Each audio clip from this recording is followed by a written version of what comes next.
Remember any kind of hatred like this towards Michael Jordan. I don't remember any type of hatred like this towards Peyton Manning. I'm not saying it didn't exist, but certainly not to this extent. See, I think, honestly, both of you are addressing sort of the Christmas decorations on the Christmas tree. Yes, accusations of cheating feed into reasons that people might not like Brady. Certainly being a winner over a long period of time makes many people dislike you. But the truth is, they already disliked you by the time they got to those things. So here's what I think the honest truth is.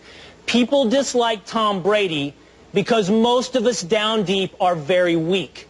Most of us are unsatisfied with our own failings in life, of our overinflated sense of what our own expectations were for ourselves. And Tom Brady reminds us of that. I don't mean to get too psychological or psychoanalytical here, but that's the God's honest truth. Tom Brady is a constant reminder of your own failings. He's got, as you pointed out, Stephen A., he's got the perfect wife. He's got the money. He's a positive person. He's won, yes. Everything about him reminds you constantly, he's better than you. He's a better guy than you are. That is truthfully what, and by the way, here's the main problem. It's not just that he's great.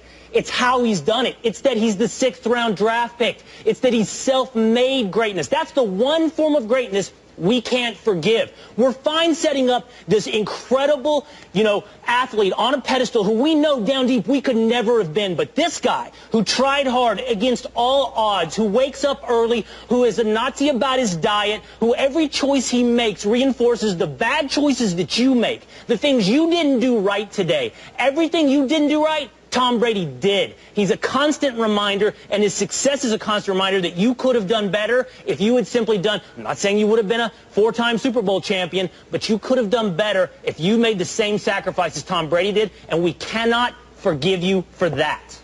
That's an interesting thought, and it's logically consistent. But I don't know that people look at Brady, and that's actually the process going on. No, it's down deep, Max. It's down deep in the weakness. It's not rationalized. It's guttural. I lost it. I don't think so. Right. It's intuitive. When people, it's the blink test. They blink and they don't like, because it holds up a mirror to their own failings. I think it's an interesting point. But I don't know that it actually, and that may explain if you perceive him as more hated than Peyton Manning or some others, and you want to discount Deflategate and Spygate, and the Belichick influence, as Stephen A. pointed out, maybe you can point to that. I think the big picture is the best who ever did it, or the greatest of all time, when he's still on top. Because don't forget, he's also the most loved. Has this effect on people, usually in all sports. Will Kane, I think you've been hanging out with Max a little bit too long. You're trying to go deeper than necessary. But it's understandable because Max can do that. Max can do that to people sometimes. Here's the deal.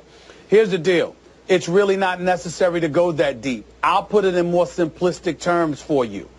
The fact that you've had Belichick your entire career is enough of a reason for people to be envious of Tom Brady. Because what happens is you have the benefit of a great coach who's great with his system, that somehow, some way is able to maximize the potential of all those around him. And as a result, has elevated himself to such a level of greatness that when you find yourself not being the beneficiary of such components, it does vex you, because you find yourself literally looking at that situation and saying, I couldn't be that if I had that coach. If I had that system, if I had those players, I couldn't pull that off. And I think they look at it from that perspective, not to mention the fact that at one point in time, people had such an affection for Tom Brady to such a degree, and to some degree they still do, that no matter what circumstances he found himself under, whether he was losing AFC championship games to Peyton Manning or being associated with Spygate or Deflategate or whatever the case may be, you have people that look at it and say, folks are eager to give him a pass that they wouldn't give to other people. Those are components that can't be ignored either, Will. Yeah, but okay, so I'm not saying that you hold this. You're attributing that point of view to many people. It's a really dumb point of view if they hold that. It's really, really dumb because what it ignores is it makes Tom Brady into a system quarterback that's been the beneficiary of Bill Belichick and his system, as though you could put anybody in that system and they would achieve the same level or at least some close to similar level of success. And it discounts all the things that Tom Brady does on a daily basis, not the miracle throw that Aaron Rodgers throws, but what he does on a daily basis that makes that system work. See, that's my point.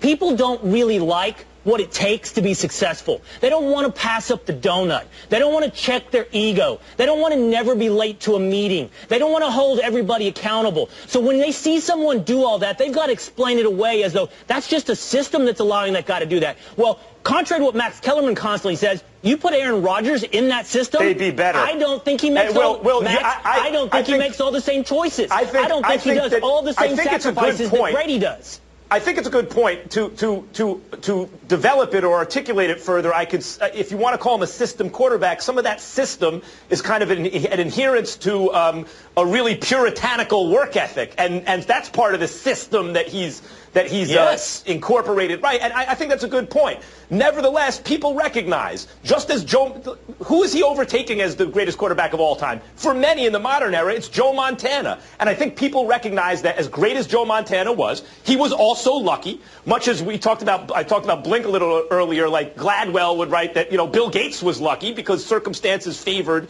what ended up really creating him and his legacy, and that Joe Montana was lucky to have Walsh, and that Brady was lucky to have Belichick, and there were other quarterbacks you could have, and this is, of course, ridiculous because this is not what happened, but you could have given to Walsh or Belichick who would have been even better, but they weren't, and so they're not. But I think people recognize, what if Walsh had Dan Marino? What if Belichick had Aaron Rodgers? I think most people would probably say Rodgers and Marino would be ahead of Brady and Montana. And so there's a sense, I think, rightfully, that they're somewhat lucky.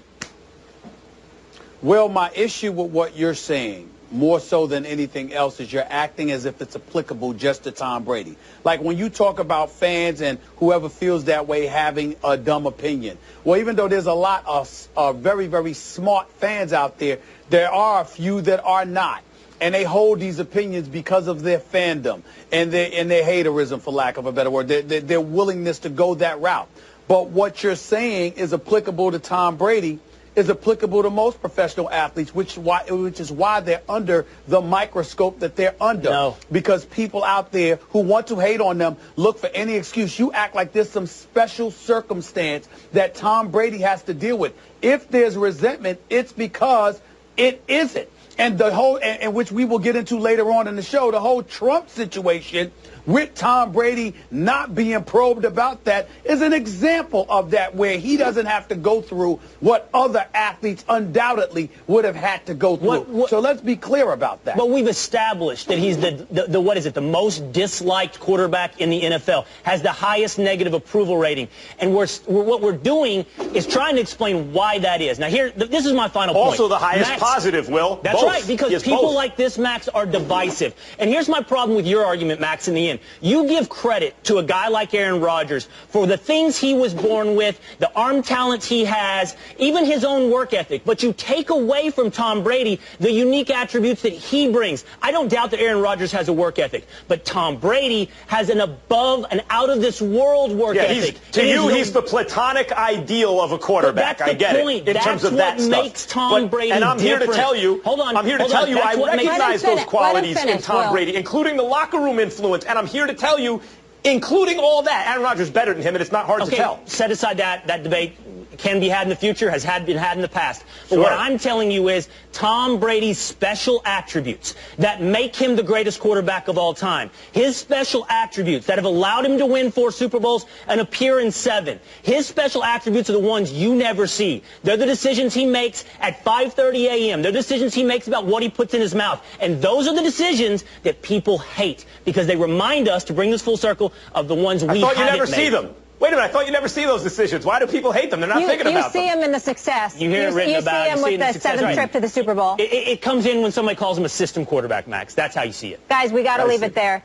Coming up next, you are staying with us, Will Kane, which I appreciate. Could Greg Hardy be getting another shot in the NFL? He's trying to play in the NFL Spring League. Could he be given another chance? Plus, As expected, Tom Brady was asked about his relationship with the new president, Donald Trump, yesterday at Media Day. Take a listen to how he rejected those questions. We'll react to all of it after the break. I haven't paid much attention to what's going on. The country, President Trump, all that's happening and so forth. You know, like I said, I'm just a positive person, so, you know, I just want the best for everybody.